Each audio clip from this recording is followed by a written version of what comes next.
النهارده بقى من غير لا فرن ولا عجن ولا بطاطس، بطريقة سهلة جدًا بالpuff pastry عملت الفطير الخطير ده، مقرمش والجبنة سايحة من جوّه كده وطعمه خطير وفي 5 دقايق بالضبط. هتجيبوا الpuff pastry بتاعتكم تكونوا مطلعينها قبلها على الأقل بنُص ساعة، هتكون فكة معاكم خالص. رشة دقيق وهتبدأوا تعملوها كده بالنشابة تفردوها شوية بس طوّلوها شوية معاكم، عايزاها تبقى رقيقة شوية. هنعمل 2 هنحط 2 قصاد بعض، هنفردها كويس كده، نحط الدقيق عشان ما تلزقش معاكم. بعد ما فردتها بالشكل ده، هاجيب واحدة تانية وأحطها قصادها. وهاحشيها بقى من جوّه اللي أنتم عايزينه، تحشوها كيري، موتزاريلا، جبنة فيتا، اللي أنتم بتحبوه، أي حشوة تحبوها، ممكن تحشوها حتى لحمة مفرومة تكونوا معصجينها قبلها.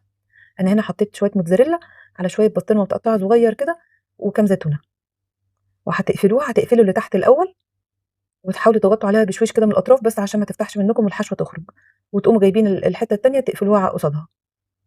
كده جاهزة عندنا، أنتم متخيلين السهولة؟ وحشيتها هنا بالكيري بنفس الطريقة، برضه هتحطوا حشوة بتاعتكم من النُص وتقفلوا اللي تحت الأول وترجعوا تقفلوا الاتنين التانيين قصادهم، تطلع زي الفطيرة وخطيرة، أحلى كمان من الفطير، وخفيفة جدًا، وسهلة عشا بقى فطار، تحطيها في lunch box في اللي أنتِ عايزاه.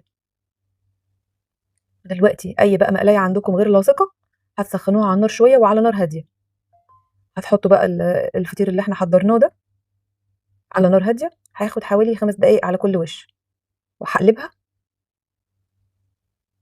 وهاسيبها على الجنب التاني كمان 5 دقايق، شوفوا بقت محمرة شكلها خطير إزاي، والجبنة ساحت من جوّه بقى، تطلع رهيبة، خفيفة وسريعة، طعمها خطير، وما فيش أسهل من كده. جرّبوها وقولوا لي رأيكم إيه، وبألف هنا وشفا.